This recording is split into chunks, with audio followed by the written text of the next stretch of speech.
Une question directe pour commencer. Où mettez-vous votre argent en ce moment? Si vous êtes en France et que vous avez acheté un appartement à Paris ou Lyon pour le louer, votre rendement brut est probablement autour de 3 à 4%. Peut-être un peu plus en province. Maintenant, imaginez que vous alliez sur un marché où le même argent vous rapporte 8, 9, 10% par an. Sur un actif tangible, que vous possédez réellement, que vous pouvez voir, toucher, louer. Ce n'est pas un fonds spéculatif, ce n'est pas de la crypto, c'est de l'immobilier, en Afrique.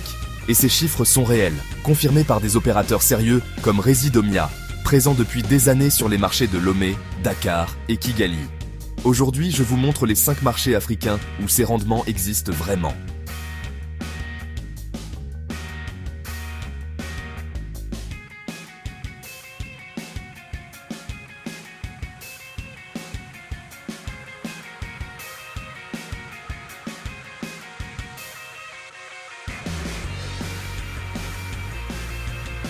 Avant les chiffres pays par pays, je veux vous expliquer le mécanisme fondamental. Pourquoi l'immobilier africain surperforme? C'est simple, l'Afrique urbanise plus vite que n'importe quel continent au monde. Chaque année, des millions de personnes quittent les zones rurales pour s'installer dans les grandes villes, en quête d'emploi, d'éducation, de services. Et les villes n'ont pas les logements pour les accueillir. Les Nations Unies projettent que l'Afrique va ajouter 950 millions de citadins supplémentaires d'ici 2050. Presque 1 milliard de personnes nouvelles en ville. Toutes auront besoin d'un logement. En parallèle, une classe moyenne africaine émerge. Des millions de personnes ont maintenant des revenus leur permettant de payer un loyer décent. C'est nouveau. C'est irréversible. Et les marchés immobiliers africains sont encore jeunes, peu institutionnalisés.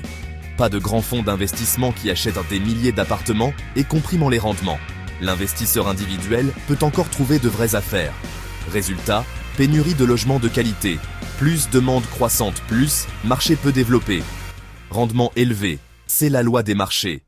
Kigali, Rwanda. Si vous n'y êtes jamais allé, laissez-moi vous la décrire avec les mots que tous les visiteurs utilisent.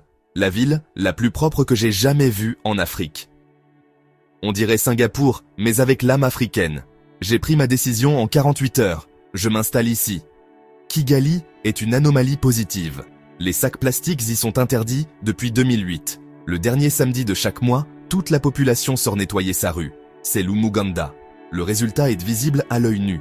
La gouvernance numérique est la meilleure d'Afrique. 90% des services administratifs accessibles en ligne. Créer une entreprise, moins de 24 heures. Payer ses impôts, une application mobile. Et Kigali est devenu un hub tech africain. Carnegie Mellon a ouvert son premier campus africain ici.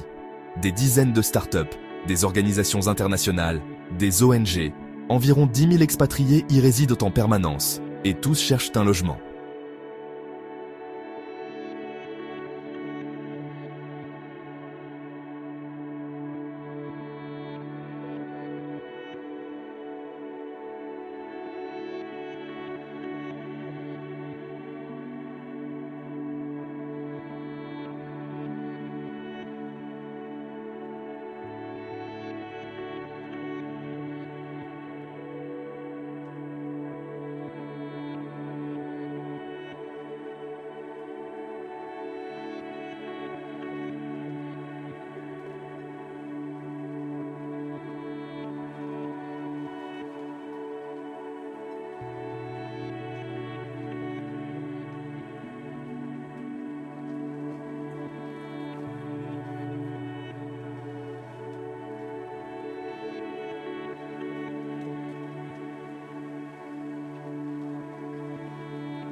Le groupe Duval, promoteur français spécialisé en Afrique, construit actuellement un grand mall et une résidence de tourisme d'affaires de 95 chambres à Kigali. Leur présence est un signal fort. Les promoteurs institutionnels croient au marché. Les segments les plus demandés, appartements meublés pour expatriés, étudiants de masters internationaux, jeunes cadres des ONG et multinationales. Ces profils peinent souvent en dollars, garantissant une stabilité de revenus. Risques à connaître, le marché rwandais est petit. En cas de ralentissement économique, les appartements haut de gamme peuvent rester vacants plus longtemps qu'ailleurs. La gestion à distance nécessite un opérateur local sérieux. Residomia est présent à Kigali depuis plusieurs années. Abidjan est une ville différente de Kigali. Là où Kigali est ordonnée et silencieuse, Abidjan est bruyante, vibrante, parfois chaotique. Et c'est pour ça que de nombreux entrepreneurs l'adorent. 6 millions d'habitants dans l'agglomération. Première économie d'Afrique de l'Ouest francophone. Hub financier, portuaire et logistique régionale. Et selon RMB, la Côte d'Ivoire réalise la plus forte progression du classement des pays africains les plus attractifs en 2025-2026. La transformation de la ville est visible. Le 3e pont, HKB, le plus long pont à haubans d'Afrique de l'Ouest, un 4e pont en construction, un métro dont 45% des travaux étaient réalisés en février 2025. Une ville qui se modernise à vue d'œil.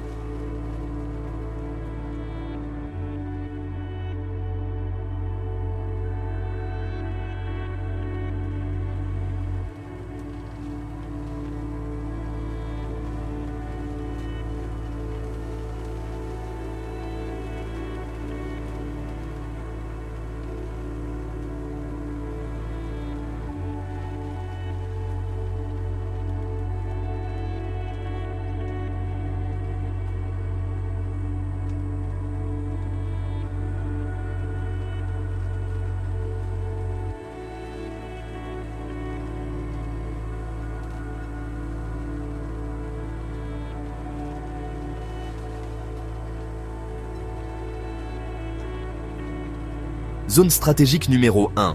Le corridor du futur métro. Les quartiers situés à 500 mètres et à 2 km des futures stations du métro connaissent déjà une anticipation de valorisation. Les zones au nord de la ligne, Abobo, Adjamé Extension, restent encore accessibles. Zone stratégique numéro 2. Bingerville. Cette ville satellite, à l'est d'Abidjan, se développe rapidement. Des projets résidentiels neufs s'y multiplient. Prix d'entrée encore très abordable avec un fort potentiel de plus-value. Zone stratégique numéro 3. Plateau et Treichville, bureaux et résidentiels de passage. La demande de courte durée, Airbnb, hôtel-résidence, est forte dans ces zones d'affaires. Des studios meublés peuvent générer jusqu'à 2,5 CRA le rendement d'une location classique. Point critique, la vérification du titre foncier est absolument non négociable en Côte d'Ivoire. Le pays a 2 systèmes de droit sur la terre, le titre formel et les droits coutumiers, qui peuvent entrer en conflit, toujours passer par un notaire agréé. Le Sénégal était déjà une destination intéressante pour l'immobilier. Stabilité politique, démocratie solide, Dakar carrefour régional, diaspora investisseuse massive.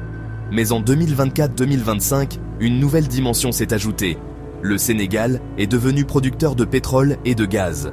Le champ de Sangomar, produit à plein régime, 36,1 millions de barils, produits en 2025, au-delà des prévisions initiales de 30,5 millions. Le FMI projette 9,29% de croissance du PIB en 2025, record d'Afrique subsaharienne. Ce boom pétrolier crée une nouvelle demande immobilière. Les travailleurs des compagnies pétrolières, les sous-traitants, les cadres de Woodside et BP qui s'installent à Dakar. Des profils qui paient en dollars et exigent de la qualité.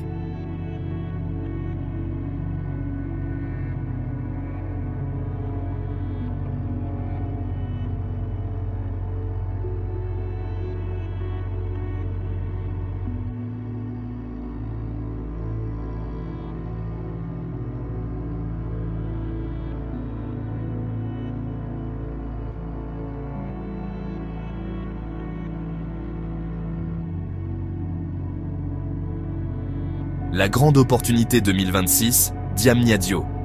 Cette ville nouvelle, à 35 km de Dakar, desservie par le TER en 45 minutes, est en pleine construction. Ministère, université, zone d'activité, résidence.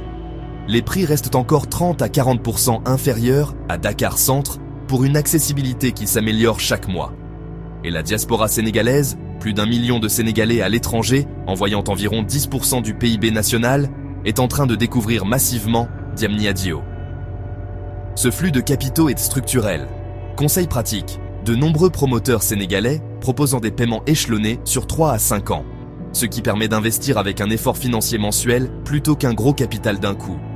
Le Togo, c'est peut-être le pays que vous n'attendiez pas dans cette liste. Petit pays de 8 millions d'habitants, souvent éclipsé par ses voisins plus grands.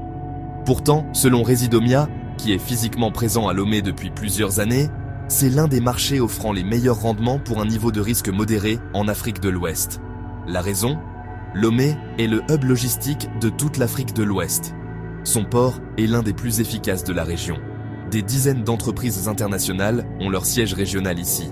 Et Shopping Lomé, le premier centre commercial aux standards internationaux, vient d'ouvrir près de l'aéroport. Le groupe Duval y est présent.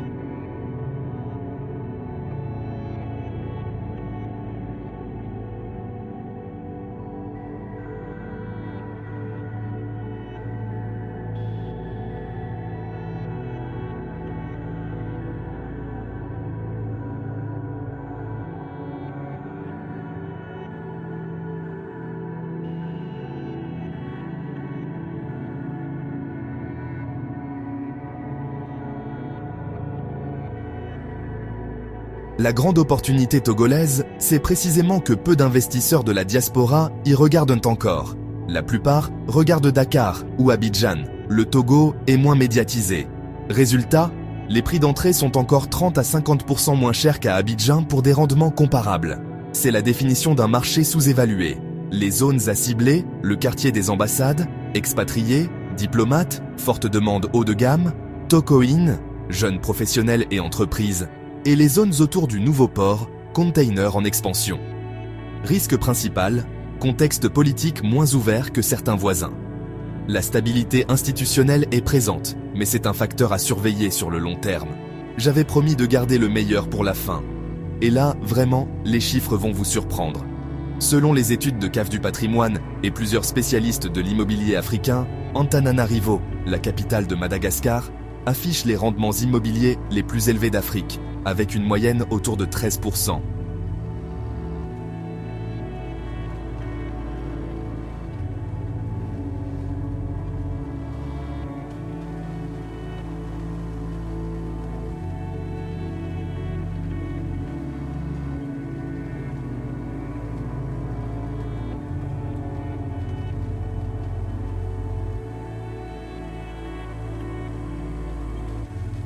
Comment est-ce possible ? Madagascar est un pays économiquement pauvre. Mais pour les 200 000 à 300 000 personnes à Antananarivo qui ont des revenus stables, fonctionnaires internationaux, cadres d'ONG, expatriés des entreprises minières, la demande de logements de qualité est très forte. Et l'offre ridiculement faible. Prix d'achat très abordable. Un T2 bien situé dans les quartiers prisés, Ivandri, Ankadifotsi, s'acquiert pour 30 000 à 60 000 USD. C'est l'un des marchés les moins chers du continent en valeur absolue.